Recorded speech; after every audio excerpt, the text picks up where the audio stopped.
I mean, at this point, if this is enough to stop Shigaraki, All For One, to whoever he is, if this isn't enough to stop him, Deku might as well just go ahead and hang it up. He might as well just go ahead, let All For One have the quirk, let Shigaraki destroy society, the world, whatever it is, because at this point, if he can walk away from this, it's over. It's over. It's over. That's how the series is going to end. It's going to be on, oh, the villain wins, because I don't know what else they're going to do.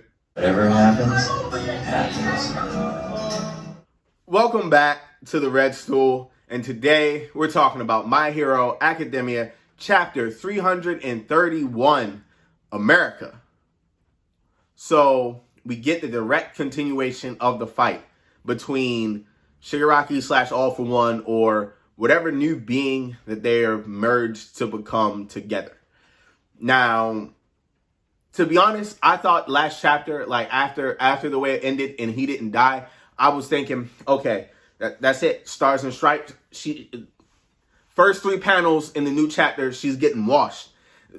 Shigaraki, All For One, whoever, they're going to rub her off the face of Japan. Like, that is about to be it for her. She had her hype chapter. Everybody got hyped up. It's crazy. Now we're about to see how strong Shigaraki really is.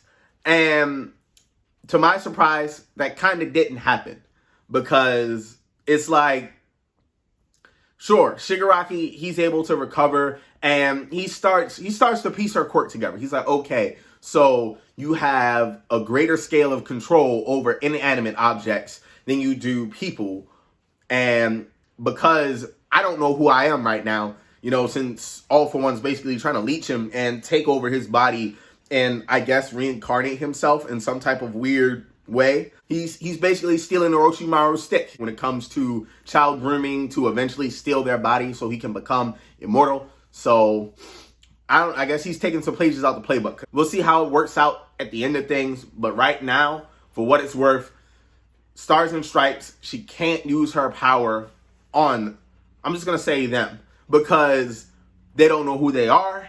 And they basically become this new crazy overpowered being. So she has to stick to using it on inanimate objects. And right now, she doesn't give up. Stars and Stripes, I thought she was going to get folded up very quickly within the first few panels. And she doesn't. You know, she rebounds solidly. Even though Shigaraki, he was basically able to tank through all of that stuff she did to him. And he's just looking at her like everything's fine. She basically makes like this giant atmosphere avatar of herself and proceeds to like, she just gives Shigaraki another good vibe check. And it's something about watching Shigaraki get punched in the face like this. It's kind of satisfying. He's still kind of annoying to me. Yes, he's turned into a great villain, great character, but it's something I still like about watching him get punched in the face. Kind of reminds me of what Stain did to him. I don't know.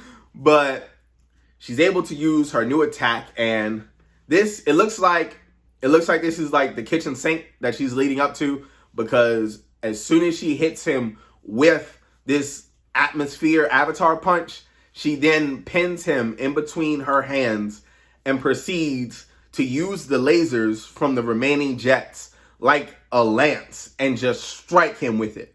Now, of course, this is All For One Shigaraki we're talking about. Regenerative powers, he's super durable, and it's not going to work, because if burning him up was that simple endeavor, he could have been there, done that. So it's all part of her plan, basically, to just hold him into one spot while she receives several intercontinental nuclear missiles from the U.S. just because they're like, all right, we're going to get rid of him one way or another. I don't care if it's illegal in Japan. I'm about to wipe this man off the face of the earth.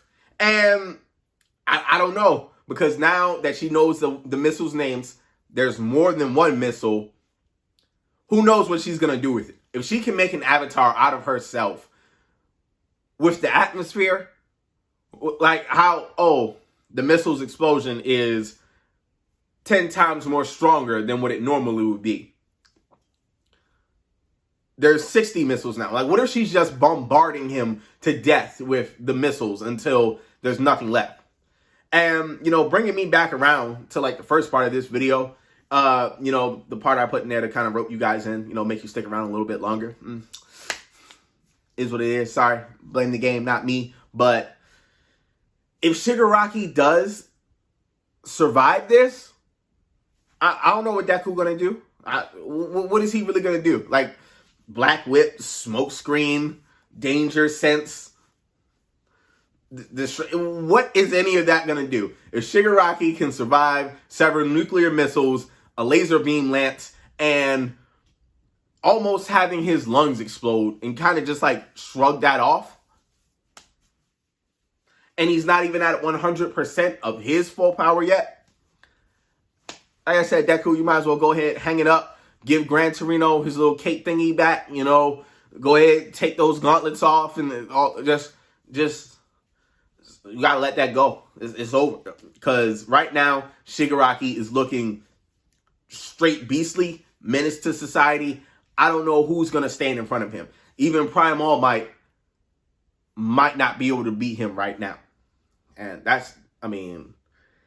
and I don't see any evidence to dispute any of that, because if Shigaraki, I'm gonna stop saying if. When Shigaraki rubs off of this next chapter, when he's just like, oh, he's a little hurt, it's gonna be crazy. It's like a hype video. It's like a hype chapter, but the biggest hype of it really is the fact that Shigaraki is tanking through almost everything that Stars and Stripes is throwing at him.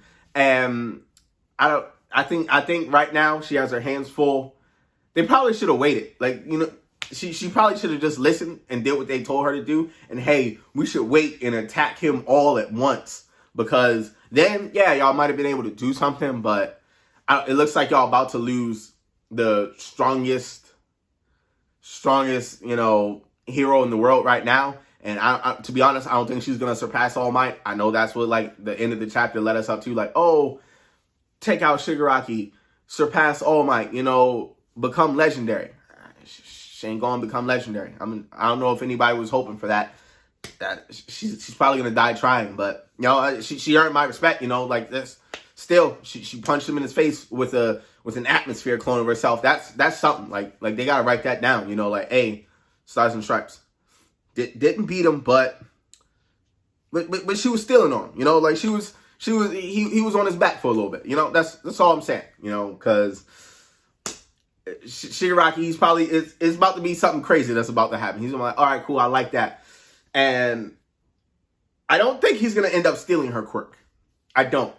Because then it's like, he's already too overpowered now. So if he steals this quirk, it's just gonna be, it's gonna be too much. All this fight is just to show us where the new form of Shigaraki is and how he's comparing to Deku. Of course, in the past, the past 5, 6, 7, 8 chapters, Horikoshi, he was hyping up Deku and all the new stuff that he can do with this new Fox 100%. And now, you're going to have to go 1 million. He's going to have to go 1 million, maybe 6 billion to stand in front of Shigaraki right now. Because without that, he don't really stand a chance. Stars and Stripes, I salute you for your service.